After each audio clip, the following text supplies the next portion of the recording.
बिस्मिल्लाहिर्रहमानिर्रहीम। बिस्मिल्लाहिर्रहमानिर्रहीम। अस्सलाम वालेकुम। कैसे हैं स्टूडेंट्स? उम्मीद करता हूँ आप सब लोग खैरियत से होंगे।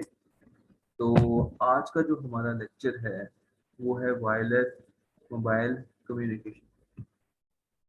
ठीक है, वायरलेस मोबाइल कम्युनिकेशन हमारा जो सब्जेक्ट है उसका नेम है।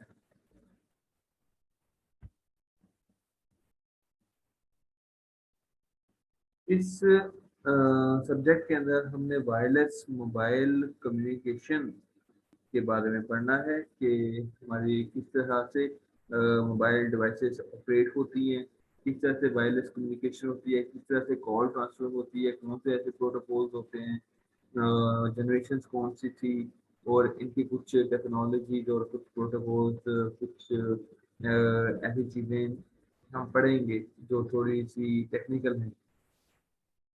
तो इस कोर्स में हमने ये सारा कुछ पढ़ना है। इसके अलावा कोर्स आउटलाइन जो है आप लोगों के साथ शेयर कर दी गई है। ठीक है, तो वो आप देख सकते हैं और इंशाल्लाह उसी के अकॉर्डिंग चलेंगे। तो वायरलेस मोबाइल कम्युनिकेशन बेसिकली क्या है, जैसे इसके नाम से रिप्रेजेंट हो रहा है कि ये क्या है। ये वायरलेस मोबाइल कम्युनिकेशन है, यानी कि ये एक ऐसा सब्जेक्ट है जिसमें हम वायरलेस को लेकर चलेंगे। ठीक है, क्योंकि वायर्ड नेटवर्क नहीं है, ये वायरलेस नेटवर्क है। और मोबाइल कम्युनिकेशन यानी कि मोबाइल की कम्युनिकेशन किस तरह से टेक प्लेस होती है, आप ये देखेंगे, ये जान पाएंगे कि किस तरह से एक मोबाइल जो है दूसरे मोबाइल से कनेक्ट होता है और कॉल आगे ट्रांसफर होती है, या कॉल जो है वो कनेक्ट होती है कितने किस बैंडविड्थ से होती है, किस फ्रीक्वेंसी से होती है, कैसे होती है, वगैरह वगैरह, ये सारी चीज़ें देखेंगे। तो आज का जो चैप्टर है या आज का जो लेक्चर है वो इंट्रोडक्टरी सा है। ठीक है, जिसमें हम पढ़ेंगे सबसे पहले इसका इंट्रोडक्शन, उसके बाद सेलुलर सिस्टम एंड टोपोलॉजीज के बारे में पढ़ेंगे, फिर from analog to digital system, के एनालॉग सिस्टम से हम डिजिटल सिस्टम्स में शिफ्ट हुए हैं, तो किस तरह से हुए हैं, और वायरलेस डेटा नेटवर्किंग के बारे में हम पढ़ेंगे। तो स्टार्ट करते हैं इंट्रोडक्शन से। तो इंट्रोडक्शन क्या कहता है? There are a variety of wireless communication systems for transmitting voice, video, and data in a local or wide area. There are point-to-point wireless bridges, wireless local area network, multi-directional wireless cellular systems, and satellite communication systems. वो कहते हैं जी हमारे पास wireless communication system जो है वो उनकी कई काफ़ी वैरायटी है, जो कि किस काम के लिए यूज होते हैं, जो कि वॉइस यानी कि आपकी आवाज़ को एक जगह से दूसरी जगह पहुंचाते हैं, आपकी वीडियोस को एक जगह से दूसरी जगह पहुंचाते हैं, और आपके डाटा को एक जगह से दूसरी जगह पहुंचाते हैं। ठीक है, और यहाँ पे point two point wireless bridges हैं, जो कि पॉइंट टू पॉइंट लगे हुए हैं, एक पॉइंट से दूसरे पॉइंट पर ब्रिजेस लगे हुए हैं। और आपके वायरलेस लोकल एरिया नेटवर्क्स हैं बेसिकली। ठीक है, लोकल एरिया नेटवर्क यानी कि एक लैन है आपकी बनी हुई। ठीक है, मैं यहाँ और वो वायरलेस है। ठीक है, multi direction wireless cellular systems. Multi direction का मतलब होता है कि एक से ज़्यादा डायरेक्शन में वायरलेस सेलुलर सिस्टम्स वर्क करते हैं। आमतौर पे ओमनी डायरेक्शन होता है, मतलब कि 360 जो होता है ना व्यू, उसमें यानी कि 360 आपके जो सिग्नल हैं वो प्रोपोगेट होते हैं। अगर हम सिंगल डायरेक्शन की बात करें तो वो किसी एक डायरेक्शन में होते हैं, जैसे कि माइक्रोवेव होते हैं। And satellite communication system.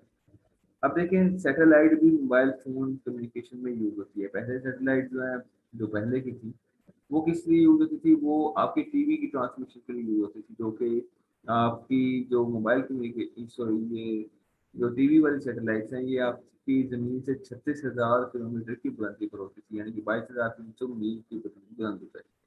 Almost 36,000 kilometre बनता है ये फ्रॉम योर अर्थ। ठीक है, तो अब सैटेलाइट से भी आपकी मोबाइल कम्युनिकेशन होती है, और वो थोड़ी लो ऑर्बिट सैटेलाइट्स होती हैं जो कि आपकी कम्युनिकेशन प्रोवाइड कर लेती है। ठीक है, तो this topic discuss mobile wireless technologies that provide a voice and data communication service to mobile users who use cell phones, PDS, internet terminals, and related computing devices. क्या कह रहा है भाई? ये कहता है कि भाई ये जो आज का टॉपिक है ना, ये क्या डिस्कस करने वाला है, ये डिस्कस करेगा, या इसमें हम डिस्कस करेंगे कि भाई वायरलेस टेक्नोलॉजीज क्या है जो कि हमें वॉइस प्रोवाइड करनी है, डाटा कम्युनिकेशन सर्विसेज प्रोवाइड करनी है मोबाइल यूजर्स को, ठीक है। जिसमें सेल फोन आ जाते हैं, टीवीएस भी आ जाती हैं, इंटरनेट टर्मिनल्स भी आ जाते हैं, और कंप्यूटिंग डिवाइसेस भी आ जाती हैं। यानी इन सारी चीज़ों को आपकी कम्युनिकेशन प्रोवाइड की जाती है या की जाएगी, इसमें हम ये डिस्कस करते हैं। तो number of wireless mobile devices is increasing globally. वो कहता है कि आपकी जो वायरलेस मोबाइल डिवाइसेस है ना, अब आप देख रहे हैं, खुद पाकिस्तान में भी देख रहे हैं आपके लोग आहिस्ता आहिस्ता मोबाइल फोन की तरफ, आहिस्ता आहिस्ता नहीं, अब बल्कि तेजी से मोबाइल फोन यूज करते हैं, उसकी तरफ आते हैं। यहाँ तक कि किसी मजदूर के पास भी मोबाइल फोन निकलता है, बेशक वो पुराने जमाने का हो या बटनों वाला हो, बेशक हो, लेकिन मोबाइल आ जाता है, ठीक है, और मोबाइल होता है उनके पास भी। तो number of wireless mobile devices is increasingly globally. At the same time, wireless systems are achieving higher data rates to support internet and other related applications. क्या हो रहा है कि जैसे जैसे आपकी जो है ना डिमांड बढ़ रही है वायरलेस मोबाइल एप्लीकेशन की या वायरलेस मोबाइल डिवाइसेस की डिमांड बढ़ती जा रही है, लोग उसको इस्तेमाल करते जा रहे हैं, वैसे वैसे इसका डाटा रेट भी हाई होता जा रहा है। इसमें भी इम्प्रूवमेंट आई है। इस पर भी रिसर्च एंड डेवलपमेंट करके इन्होंने इंक्रीज किया है, न्यू डिवाइसेस लगा के, न्यू प्रोटोकॉल्स बनाकर, न्यू आर्किटेक्चर डेवलप करके इन्होंने भी एक जनरेशन से दूसरी जनरेशन, दूसरी से तीसरी, तीसरी से चौथी एंड पांचवी जनरेशन की तरफ जाते जा रहे हैं ये लोग, based on their R&D, research and development, ठीक है। तो क्या होता है कि जैसे ही आपकी मोबाइल डिवाइसेस भी रैपिडली इंक्रीज कर रही हैं, उसी वैसे ही आपका जो हायर डाटा रेट्स हैं उसको भी अचीव करने के लिए कोशिशें जारी होती हैं, और इसके अलावा काफ़ी हद तक कामयाब भी हो चुकी हैं, ठीक है। आपके पास 3G है, 4G है, 4.5G है, LTE है, 5G की तरफ जा रहे हैं, ठीक है, और बाद ममालिक में उसे लॉन्च भी किया हुआ है। तो these systems require higher data rates to support internet and other data related applications. यानी इंटरनेट और डाटा रिलेटेड एप्लीकेशंस को यूज किया जा रहा है, और जो न्यूएस्ट मोबाइल कम्युनिकेशन सिस्टम्स हैं वो टारगेट कर रहे हैं डाटा को 2 से 159 मेगाबिट पर सेकंड, ठीक है। ये जो आजकल जो आ रही हैं न्यू, उनके बारे में बताया जा रहा है कि 2 to 159 मेगाबिट पर सेकंड के हिसाब से आपके डाटा रेट्स जो हैं वो टारगेट किए जा रहे हैं। नाउ नेक्स्ट, हमने इंट्रोडक्शन तो देख लिया, अब आगे देखते हैं सेलुलर सिस्टम एंड टोपोलॉजीज, कि सेलुलर सिस्टम जो है हमारा वो काम कैसे करता है, ठीक है, किस तरह से इसकी वर्किंग है। सेलुलर सिस्टम, ये जो मोबाइल है इसको सेल भी बोलते हैं, सेलुलर भी बोलते हैं।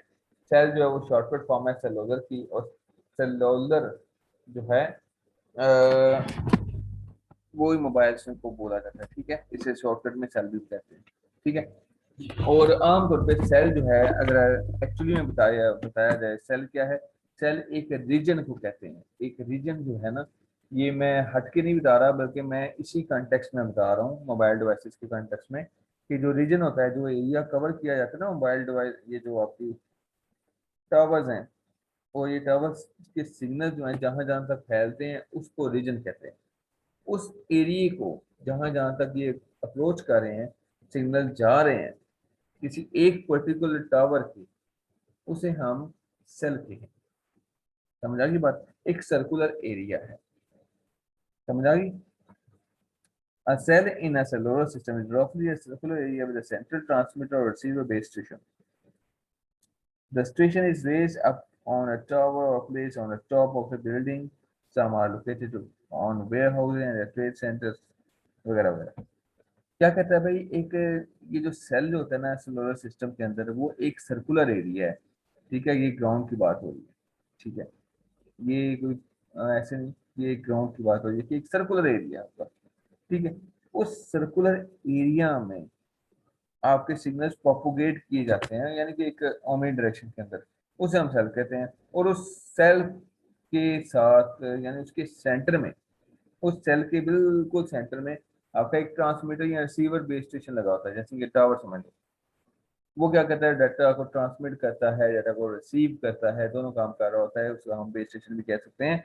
और वो सेंटर पे होता है। सेंटर में किस लिए, क्योंकि वो ओमनी डायरेक्शन डाटा फेंकता है। मीन के सिग्नल जो है वो नॉर्मली ओमनी डायरेक्शन में फेंकता है। ओमनी डायरेक्शन क्या होती है, यानी कि ओमनी डायरेक्शन होती है चारों तरफ, कोई एक स्पेसिफिक डायरेक्शन नहीं है इसमें, ये चारों तरफ डाटा सेंड कर रहा है। तो ये टावर्स लगे कहाँ होते हैं, आपने देखा होगा ये टावर्स बिल्डिंग्स में लगे होते हैं, बिल्डिंग्स की छतों पे लगे होते हैं, बड़े बड़े ट्रेड सेंटर्स हैं उनकी छतों पे लगे होते हैं, ठीक है, ताकि कोई ऑब्स्टेकल ना आए। और इसके अलावा ग्राउंड में भी लगे होते हैं, आपने देखे हैं। 360 डिग्री हमने डायरेक्शन चेंज होते हैं, लेकिन ये डायरेक्शनल ट्रांसमिशन भी होती है। समझ आ गई, जरूरी नहीं कि 360 हो, डायरेक्शनल भी होती है, जैसे कि माइक्रोवेव होती है, वो सारी डायरेक्शनल है। वो डायरेक्शनल है। डायरेक्शनल का क्या मतलब है, डायरेक्शन का मतलब है किसी पर्टिकुलर डायरेक्शन में जाएगी, राइट जा रही है, लेफ्ट जा रही है, स्ट्रेट जा रही है, बैक आ रही है, कहाँ जा रही है, वगैरह वगैरह। ये मैंने आपको बताने के लिए, समझाने के लिए नाम लिए। बेसिकली उसकी एक डायरेक्शन होती है। ओमनी डायरेक्शन की कोई डायरेक्शन नहीं होती, वो चारों तरफ जाती है फिजा में। तो सेल्स जो होते हैं ना, आमतौर पे जो आप कंसिडर करते हैं कि यहाँ यहाँ तक सिग्नल जाएंगे, उनकी जो सेल्स जो होते हैं, उनकी शक्ल कैसी होती है, सवाल ये पैदा होता है। मनी मीन्स के सर्कुलर होते हैं, या ओवल शेप में होते हैं, या अंडे की शक्ल में होते हैं, या फिर किस तरह की क्या शक्ल है उनकी। तो शक्ल उनकी बड़ी क्या है, किस तरह की, वो हेक्सागोनल है, ठीक है, हेक्सागोनल है। ये उसकी शक्ल होगी इस तरह से। हेक्सागोनल क्या होता है कि उसके कुछ कोने होते हैं, चार से ज्यादा कोने होते हैं। या फिर यूं समझने कि शहद की मक्खी का छत्ता आपने देखा होगा, ठीक है, हॉनीकॉम्ब पैटर्न। वो जो छत्ता है ना, जिस शक्ल में होता है ना, यानी कि उसका एक हिस्सा जो है, एक जो खाना है उसका, वो जिस शक्ल में होता है, उसी शक्ल का ऑलमोस्ट आपका एक सेल भी होता है। तो सेल साइज जो है वो डिपेंड वेरी करते हैं, वो छोटे भी हो सकते हैं और बड़े भी हो सकते हैं, depending on the city and requirements of your area. आपने कम रेंज का सेल बनाना है या ज़्यादा रेंज का सेल बनाना है, और सारी बात है, जब ज़्यादा रेंज का सेल बनाएंगे तो उसमें डिवाइसेस और ज़्यादा अच्छी लगेंगी, जिसके अंदर अच्छी मतलब ये कि ज़्यादा रेंज की लगेंगी। और जिसमें कम लगाना है तो उसमें डिवाइसेस भी जो हैं, जो कि सेल्स को ये डाटा को प्रोपोगेट करती हैं, या ये सिग्नल्स वगैरह को, तो वो थोड़ी लो मिकदार की लगेंगी। Cellular topology provides a way to maintain an adequate number of call channels even though the actual number of channels available to entire service area is small। ये क्या कह रहा है, क्या कहते हैं सेलुलर टोपोलॉजी। टोपोलॉजी क्या होती है, पहले टोपोलॉजी को समझते हैं। इसमें अगर कंप्यूटर के टर्म्स में मैं आपको बताऊं तो टोपोलॉजी एक ऐसा वे है जिसमें हम कंप्यूटर को कनेक्ट कर सकते हैं एक दूसरे के साथ। कंप्यूटर नेटवर्क्स की बात कर, एक ऐसा वे जिसमें हम एक दूसरे को कनेक्ट कर सकते हैं, एक दूसरे कंप्यूटर को एक दूसरे के साथ कनेक्ट कर सकते हैं। ये टोपोलॉजी कहलाती है, ठीक है। यानी कि एक समझ लें लेआउट है, एक आर्किटेक्चर है, एक पैटर्न है कि जिसके थ्रू हम कंप्यूटर्स को एक दूसरे के साथ कनेक्ट करते हैं। इसी तरह से सिलर टोपोलॉजी भी है, जो कि क्या करती है, it provides a way to maintain an adequate number of calls channel even though the actual number of channel available to entire service is small। क्या कह रहा है ये कह रहा है भाई कि आपके पास adequate number of call channels है। क्या मतलब हुआ, आपके पास फिक्स नंबर के चैनल्स अवेलेबल है। फर्ज करो 100 है, 200 है, या 1000 चैनल है आपके पास अवेलेबल। अब 1000 से 1000 एक नहीं हो सकता, इतने ही होंगे, और उन्हीं को आपने यूज करना है, और इस तरह से यूज करना है कि वो मैक्सिमम यूटिलाइजेशन दे सकें। देखें, फ्रीक्वेंसीज होती है ना आपके पास, फ्रीक्वेंसी भी लिमिटेड है, फर्ज करें, और लिमिटेड फ्रीक्वेंसीज हैं, तो लिमिटेड फ्रीक्वेंसीज को आपने किस तरह से यूज करना है ताकि आपका सेलुलर सिस्टम बहुत अच्छे तरीके से वर्किंग कर सके, ठीक है, हमने रीयूजेबिलिटी भी लेके आनी है, लेकिन रीयूजेबिलिटी कैसे होगी अगर हम सेम जगह पे एक कॉल सेम फ्रीक्वेंसी पे अप्लाई करेंगे, तो क्या होगा, क्रॉस ओवर हो जाएगा। मीन्स के दो लोगों को आवाजें आएंगी, मीन्स के कॉल मैंने आपको कॉल किया है, तो उसी फ्रीक्वेंसी पे किसी और ने किसी और को कॉल कर दी, तो हम चार बंदे आपस में एक दूसरे की बातें सुनते रहेंगे या इंटरफेरेंस होनी शुरू हो जाएगी। ये कि न बहुत ही गलत बात है। ठीक है, तो इसमें वो क्या कह रहा है, ये कह रहा है कि भाई आपके पास जो कॉल चैनल्स हैं वो एक्चुअली में आपके पास लिमिटेड नंबर के हैं। ठीक है, लेकिन इसके अलावा इसमें भी आपने इसको मैक्सिमम यूटिलाइज करना है। तो ये कैसे मुमकिन होगा, this is possible through frequency reuse. कैसे होगा, जब आपके पास लिमिटेड चैनल अवेलेबल हैं और आप उसको रीयूज करना चाहते हो, तो कैसे होगा ये काम, मीन्स के आप उसको, आप बेसिकली क्या करोगे, फ्रीक्वेंसी को रीयूज करोगे। जब आपके पास चैनल्स ही कम हैं और आपके पास सर्विसेज का एरिया जो है वो, उसकी डिमांड थोड़ी ज़्यादा है चैनल्स की, तो फिर आप क्या करते हो इस सूरत में। तो this is possible through frequency reuse. Each cell is assign a set of channel frequency. क्या होता है, फर्स्ट करें आपके पास 1000 फ्रीक्वेंसीज हैं। ठीक है, तो आपके पास सेल्स भी हैं। सेल्स क्या होते हैं, वो एरिया, जितनी एरिया में आपका जो टावर है वो सिग्नल भेज रहा है, उसे हम सेल कह रहे हैं। ठीक है, अब एक टावर तो नहीं लगता, कितने टावर होते हैं, इस तरह से फिर एक सेल भी नहीं होगा, एक से ज्यादा सेल्स होंगे। तो एक पर्टिकुलर सेल के अंदर हम बता देते हैं कि स्पेसिफिक सेट ऑफ फ्रीक्वेंसी जो है वो इस सेल के लिए होंगी, और स्पेसिफिक सेट ऑफ फ्रीक्वेंसी जो हैं वो दूसरे सेल के लिए होंगी। आसान लफ्जों में बताऊं तो समझ लो कि 1000 हैं अगर फ्रीक्वेंसीज, तो 0 to 100 जो है वो एक सेल ए को दे रहा हूँ, 100 to 200 जो है वो सेल बी को दे रहा हूँ, 100 and 200 to 300 जो है वो सेल थ्री को दे रहा हूँ। ठीक है, इस तरह करते करते करते करते मैं ना एरिया बढ़ा रहा हूँ, बढ़ता रहा है, बढ़ रहा है, बढ़ रहा है। तो अब इसमें सवाल ये होता है कि 10 सेल्स के बाद ये तो खत्म हो जाएगी।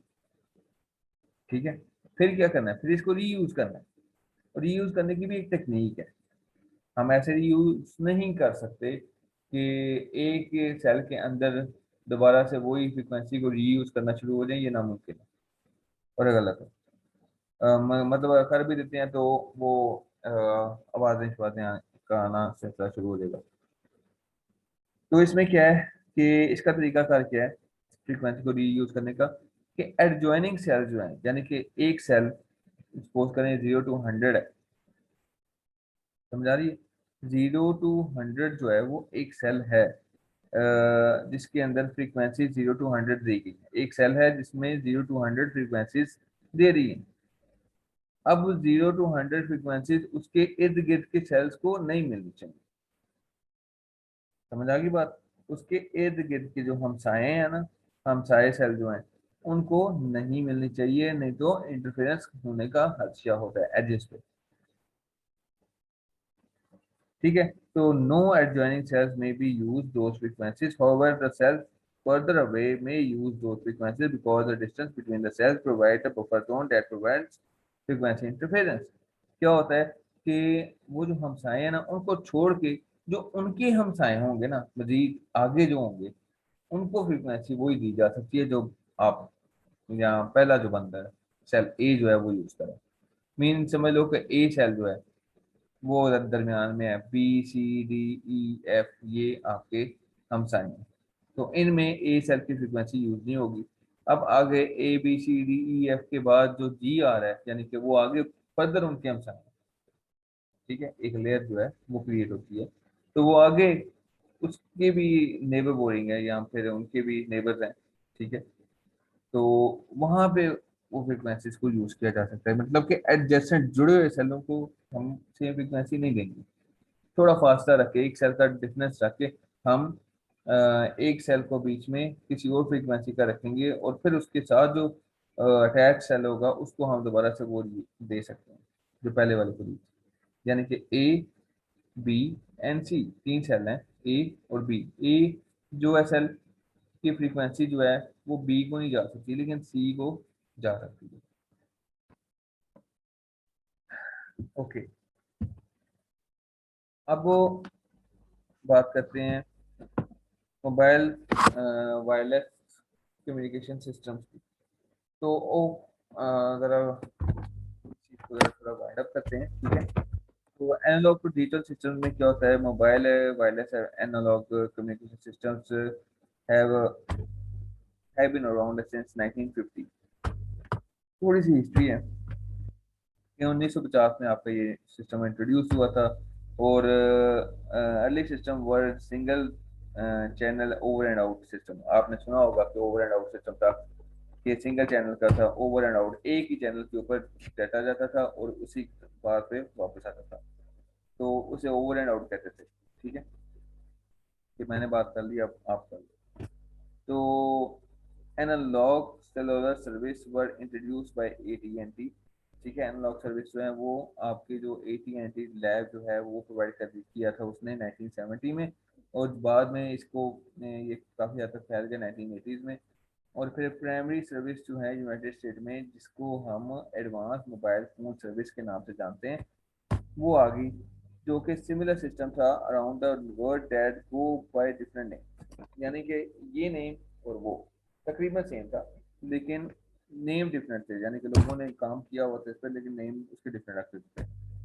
The equivalent system in England, यही सेम सिस्टम जो है वो इंग्लैंड में टैक्स के नाम पे था, टोटल एक्सेस कम्युनिकेशन सिस्टम के नाम पे। और AMP system is circuit oriented communication system.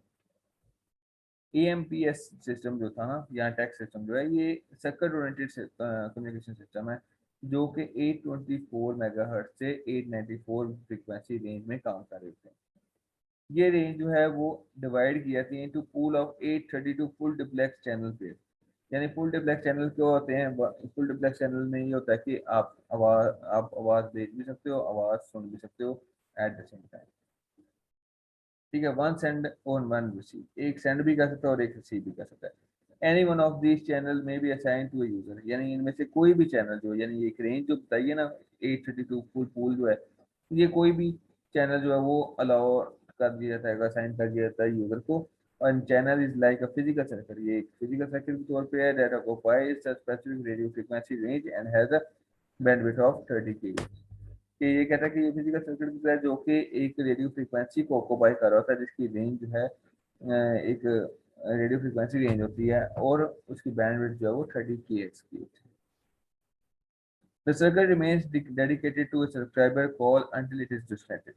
यानी कि ये सर्किट उस वक्त तक बना रहता है जब तक आप बातचीत कर रहे हो, जब तक वो आप डिस्कनेक्ट नहीं कर देते उस वक्त तक सर्किट में ही रहती है, और कोई और बंदा इसको फिर यूज नहीं कर सकता है। Even if voice and data is not being transmitted, voice और डाटा आपने सेंड नहीं भी किया, फिर भी आप अगर कनेक्टेड हो तो भी ये, जब तक आप उसको डिस्कनेक्ट नहीं करोगे, कोई और इसको अवेल नहीं कर पाता, ठीक है। ये जो 832 चैनल्स की बात हुई है ना, फुल डुप्लेक्स चैनल्स पेयर्स की, इनकी बात कर, इनमें से किसी एक को ऑक्यूपाई करो, जब तक आप कुछ भी नहीं कर रहे, बस होल्ड किया हुआ है आपने, ना डाटा सेंड कर रहे हो ना वॉइस सेंड कर रहे हो, तो भी ये ऑक्यूपाइड रहेगी। नेक्स्ट बात करते हैं सेलुलर जनरेशन की। सेलुलर जनरेशन में क्या चीज़ें आती हैं? सेलुलर जनरेशन जो है वो मल्टीपल जनरेशन है, आपके पास थर्ड एंड फोर्थ जनरेशन भी आपके पास आ जाती हैं, जो कि एमर्जिंग करती हैं, यानी कि बेहतर हो रही हैं, मजीद बेहतर होती जा रही हैं। सबसे पहले हम देखते हैं फर्स्ट जनरेशन में क्या था। फर्स्ट जनरेशन जो है वो एनालॉग सिस्टम थे, जैसे कि ये मैंने अभी आपको एएमपी के बारे में बताया है। ये सिस्टम आपका फर्स्ट जनरेशन के अंदर था, ठीक है। ये सर्किट स्विचेस सर्किट वाला था, इसकी फ्रीक्वेंसीज थी, आना जाना था, मीन्स ये मैंने आपको थोड़ी देर पहले अभी बताया। ये रैपिडली ग्रू हुआ 1980s में, और उसके बाद आजकल भी अवेलेबल है, और कई मेट्रोपॉलिटन एरिया जो हैं वो 1G और 2G का मिक्स यूज कर रहे हैं। And the system use the frequency division multiplexing to divide the bandwidth into a specific frequency that are assign to individual cost. क्या कह रहा है?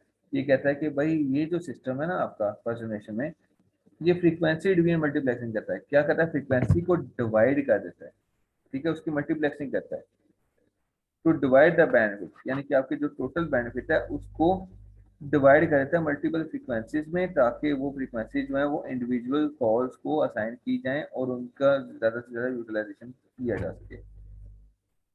2G में क्या होता है? 2G में टाइम डोमेन मल्टीप्लेक्सिंग होती है। ठीक है, फर्स्ट जी में क्या है? 1G में आपके पास टाइम डिवीजन, ये फ्रीक्वेंसी डिवीजन है। इसमें आपके पास 2G में टाइम डिवीजन मल्टीपल एक्सेस है, या कोड डिवीजन मल्टीपल एक्सेस है मेथड है। ये यूरोपियन जीएसएम आपने नाम सुना होगा, global system for mobile communication. ये एक 2G डिजिटल सिस्टम है जिसमें अपना ही एक टीडीएम एक्सेस मेथड यूज है। और 2G डिजिटल सर्विस जो है वो आपका 1980s के बाद आया था, जो कि आपको एक ज़्यादा कैपेसिटी प्रोवाइड कर रहा है और यूनिक सर्विसेज प्रोवाइड करता है, जैसे कि कॉलर आईडी, कॉल फॉरवर्डिंग और शॉर्ट मैसेजिंग। ये 2G सिस्टम थे आपके। ठीक है, आपको याद होगा नोकिया जब जिस जमाने में था वो 2G ही था, जीएसएम आपके पास चीजें थी। उसके बाद अब 3G आ गया। 3G में क्या बात आ गई? 3G जो है एक अम्ब्रेला टर्म है to describe cellular data communication with the target data rate of 2 megabit per second. क्या कहता है कि जी ये एक अम्ब्रेला टर्म है जो कि आपके डाटा कम्युनिकेशन को यूज करती है, यानी कि उसको टारगेट करती है किस रेट पे? 2 मेगाबिट पर सेकेंड के हिसाब से। IEEE originally attempts to define 3G in its IMT 2000 यानी इंटरनेशनल मोबाइल कम्युनिकेशन 2000 स्पेसिफिकेशन के मुताबिक, जो कि स्पेसिफाई किया है ग्लोबल वायरलेस फ्रीक्वेंसी रेंजेस। इसने क्या किया है? इसने ग्लोबल वायरलेस फ्रीक्वेंसी रेंजेस जो हैं वो बता दी हैं, डाटा रेट्स बता दी हैं और अवेलेबिलिटी डेट्स बता दी। According to Nokia, 3G device is a personal mobile multimedia communication device that supports speech, color, picture and video. Nokia के मुताबिक 3G क्या है? 3G डिवाइस क्या है? 3G डिवाइस एक ऐसा मोबाइल डिवाइस है जो कि आपकी मल्टीमीडिया कम्युनिकेशन अनेबल करती है और उसके थ्रू आप यानी उसको सपोर्ट करती है, और वो आपको स्पीच यानी कि आपकी ऑडियो, आपके कलर पिक्चर्स, आपकी वीडियोस और कई तरह की various kind of information contents जो हैं यानी कि टेक्स्ट मैसेजेस वगैरह वो भी जाते हैं। However, 3G will certainly support more phone calls per cell, यानी कि एक सेल पर एक से ज्यादा कॉल्स को सपोर्ट कर रहा है। ठीक है, अब बात करते हैं 4G की।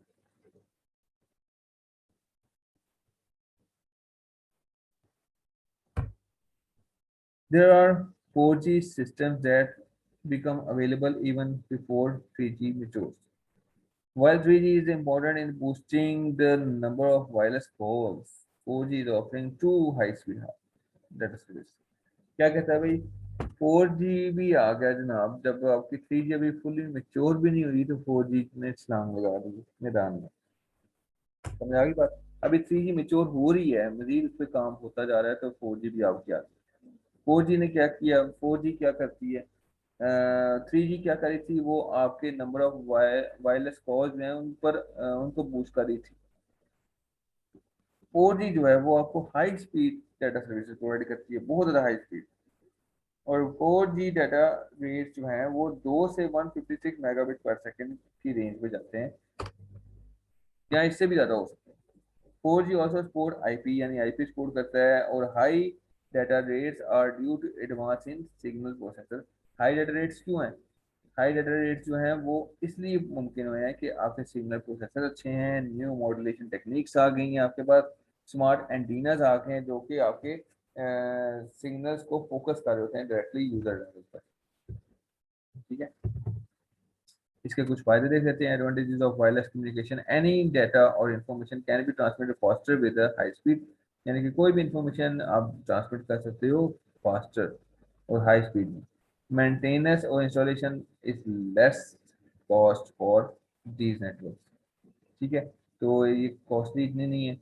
और the internet can be access from anywhere wirelessly. It is important to for it is very helpful for worker doctor working in a remote areas as they are in touch with the medical centers। क्या होता है कि internet facility जो है चूंकि वो आप कहीं पे भी वायरलेसली एक्सेस कर सकते हो, तो इसलिए ये बेहतर चीज़ होती है। और ये वहाँ पे भी बहुत अच्छी है जहाँ पे आपको किसी रिमोट एरियाज में काम कर रहे हो और आपको वायरलेस के थ्रू अपने बेस स्टेशन से या अपने घर से अपने ऑफिस से कनेक्ट हो जाते हो, जैसे कि वर्कर जो हैं, डॉक्टर जो हैं, वो रिमोट एरियाज में अपने मेडिकल सेंटर से टच में रहते हैं ड्यू टू वायरलेस। या फिर आप वादी का गाना चले जाओ तो क्या है कि मोबाइल कम्युनिकेशन के थ्रू आप अपने घर में अपने दोस्तों के साथ रिमेन इन टच होते हो। ठीक है।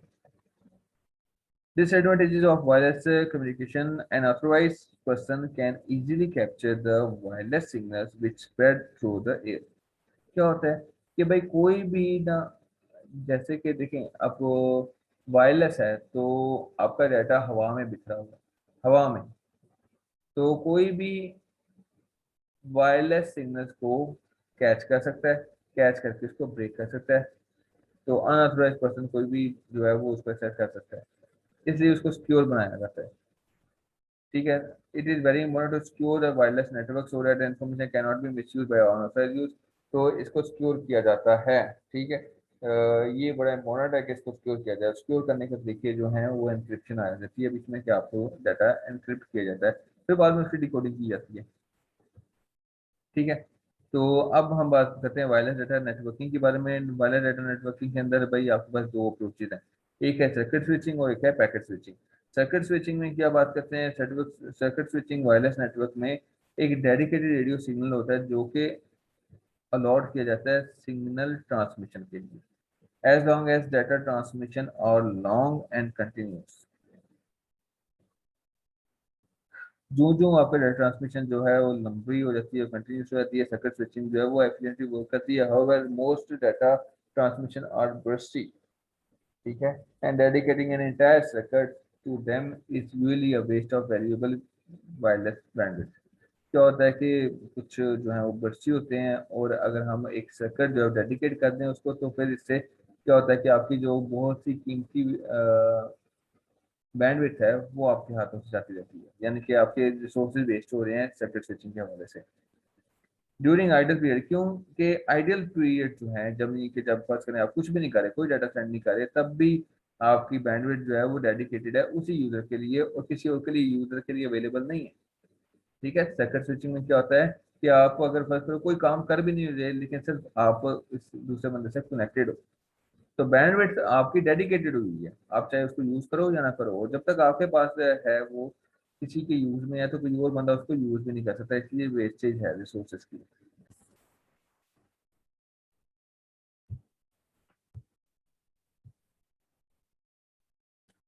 जी, तो बात हो रही थी